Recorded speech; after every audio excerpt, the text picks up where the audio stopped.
Hello दोस्तों, जय हिंद। देखिए, आज हम लोग पढ़ेंगे ग्रीन हाउस गैसों के स्रोत। इसके पहले की क्लासों में हमने पढ़ लिया कि ग्रीन हाउस गैसें कौन कौन सी हैं। जैसे कि हमने इसके पहले की क्लास में पढ़ा था, वो हमारा ट्रिक था ग्रीन हाउस गैसों के बारे में। वो हमारा ट्रिक था तो मीना कल काजल लगाना।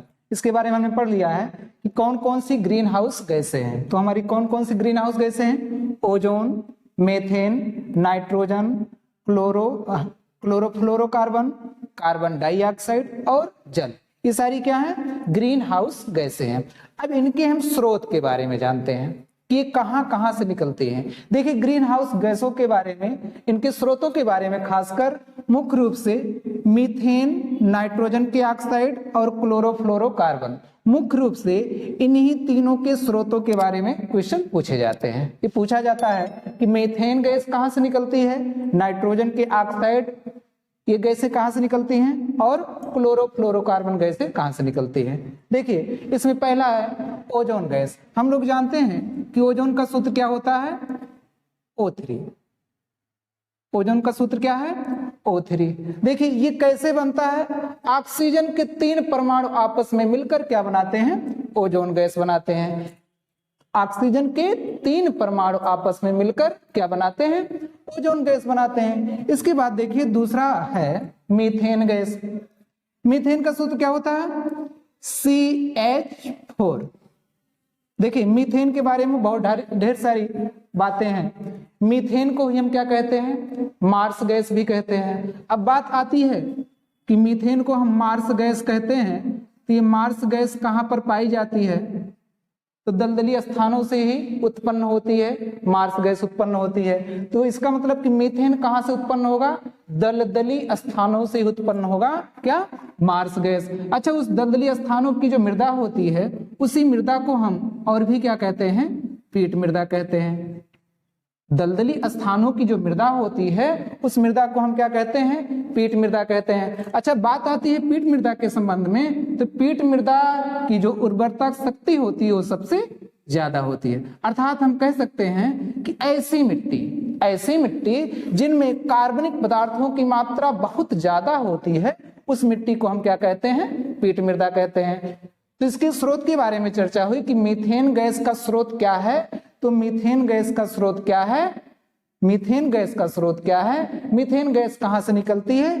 पीट मृदा से निकलती है या फिर दलदली स्थानों से निकलती है। सड़े गली जो वनस्पतियां होती हैं, जब पूरी तरह जब सड़ जाती हैं, तो वो निर्माण करती हैं पीट मृदा का, उसी को हम दलदली मृदा कहते हैं। और वहीं से हमारी कौन सी गैस निकलती है? मार्स गैस निकलती है। देखिए, अगला है नाइट्रोजन के ऑक्साइड। जैसा कि हमने पहले ही बताया कि नाइट्रोजन और ऑक्सीजन के संयोग से क्या बनता है? नाइट्रोजन के ऑक्साइड बनते हैं। नाइट्रोजन के ऑक्साइडों में कई प्रकार के नाइट्रोजन के ऑक्साइड होते हैं। NO होता है, NO2 होता है, N2O होता है, N2O5 इत्यादि इत्यादि। बहुत सारे नाइट्रोजन के ऑक्साइड होते हैं। इसमें मुख्य रूप से हमसे क्वेश्चन किसके बारे में पूछता है? खासकर NO2, N2। अब बात आती है कि ये जो NO2 है, जो NO2 है, ये नाइट्रोजन का ऑक्साइड है ही, जिसका रासायनिक नाम क्या होता है? Nitrogen dioxide. इसको हम जानते हैं क्या होता है? इसका रासायनिक नाम होता है नाइट्रस ऑक्साइड। इसका नाम नाइट्रोजन डाइऑक्साइड और इसका नाम क्या हो जाएगा? नाइट्रस ऑक्साइड, जिसको हम क्या कहते हैं? लाफिंग गैस कहते हैं। नाइट्रस ऑक्साइड जो कि क्या होता है? लाफिंग गैस होता है। अब बात आती है इसके स्रोत के बारे में पूछा जाता है। नाइट्रोजन डाइऑक्साइड जो होता है, इसका स्रोत क्या है? मतलब कहां से ये उत्पन्न होता है? तो देखिए, जितने भी ऑटोमोबाइल्स हैं, डीजल, पेट्रोल, मिट्टी के तेल से चलने वाली जितनी भी ऑटोमोबाइल्स हैं, जब उनकी गैसें जलती हैं, अर्थात जब जो उसका जो ईंधन होता है जब जलता है, तो कौन सी गैस निकलती है? नाइट्रोजन डाइऑक्साइड निकलती है। तो हम कह सकते हैं जितने भी ऑटोमोबाइल्स हैं वो ईंधन से चलते हैं, और ईंधन जब जलता है तो फिर क्या निकलता है? नाइट्रोजन की ऑक्साइड निकलते हैं। इसके अलावा क्लोरोफ्लोरोकार्बन, जिसको हम क्या कहते हैं? CFC, SCFC कहते हैं। क्लोरोफ्लोरोकार्बन, क्लोरोफ्लोरोकार्बन कहां से निकलता है? तो क्लोरोफ्लोरोकार्बन कहां से निकलता है? रेफ्रिजरेटर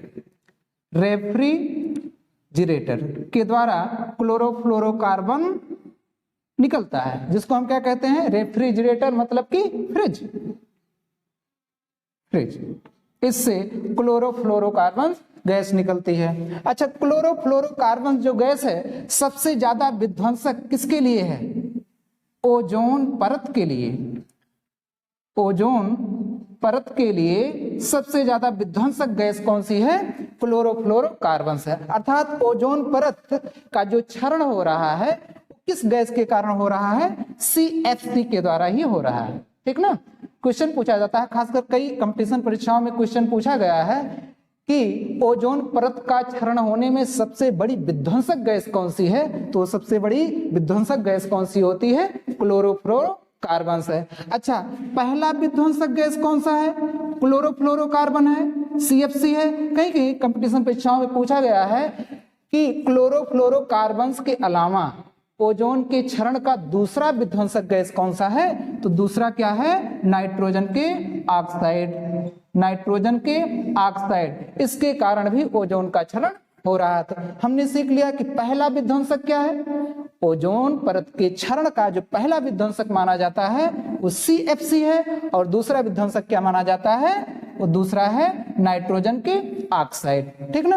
अब इसके पश्चात हम चर्चा कर देते हैं थोड़ा सा कार्बन डाइऑक्साइड के विषय में। हम जानते हैं कि वायुमंडल में कार्बन डाइऑक्साइड की मात्रा कितनी पाई जाती है? 0.03%। इसके अलावा हम जानते हैं वायुमंडल में नाइट्रोजन गैस की मात्रा कितनी पाई जाती है? 78%। इसके अलावा अगर बात की जाए ऑक्सीजन गैस की कितनी मात्रा होती है? तो ऑक्सीजन गैस की मात्रा होती है 20.9, या फिर हम सीधे 21% कह सकते हैं। ऑक्सीजन की मात्रा कितनी है? 21%। नाइट्रोजन की कितनी मात्रा है? 78%। इसके अलावा कार्बन डाइऑक्साइड गैस की कितनी मात्रा है? 0.03%। ठीक ना? यूपी टेट के क्वेश्चन में आप प्रीवियस ईयर क्वेश्चन उठा के देखेंगे, कम से कम 3-4 बार ये पूछा गया है कि कार्बन डाइऑक्साइड की मात्रा कितनी होती है। देखिए, ये जो कार्बन डाइऑक्साइड है मात्रा तो है बहुत कम। मात्रा कितनी है? 1 से भी बहुत कम है, लेकिन बहुत ज्यादा घातक है। अच्छा, घातक भी है और यूजफुल भी है भाई। हाँ, जरूरी नहीं कि हमको ये नुकसान ही पहुंचाता, नुकसान ही नहीं पहुंचाता है। तो कितनी मात्रा? 0.03% है। ये जो कार्बन डाइऑक्साइड होता है ग्लोबल वार्मिंग के लिए, ग्लोबल वार्मिंग के लिए सबसे उत्तरदायी गैस है ये। ग्लोबल वार्मिंग के लिए, अर्थात पृथ्वी की सतह का गर्म होना या पृथ्वी के ऊपरी वाले भाग का क्षोभमंडल का गर्म होना, ये क्या कहलाता है? ग्लोबल वार्मिंग कहलाता है। अब ग्लोबल वार्मिंग के लिए सबसे ज्यादा उत्तरदायी गैस कौन सी है? तो कार्बन डाइऑक्साइड। मात्रा तो सिर्फ इतनी है, 0.03% कार्बन डाइऑक्साइड की मात्रा होती है वायुमंडल में। इसके अलावा जल के बारे में, इसको हम वायु पानी कहते हैं ना, H2O।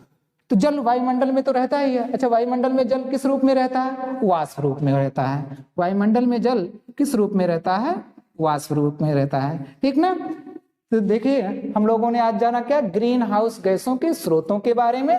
हमने पहले ही आपको बता दिया कि जो स्रोत पूछा जाता है वो मीथेन का स्रोत, मतलब कि मीथेन गैस कहां से निकलती है, नाइट्रोजन के ऑक्साइड कहां से निकलते हैं, क्लोरोफ्लोरोकार्बन का स्रोत क्या है, इसके अलावा कार्बन डाइऑक्साइड, जल।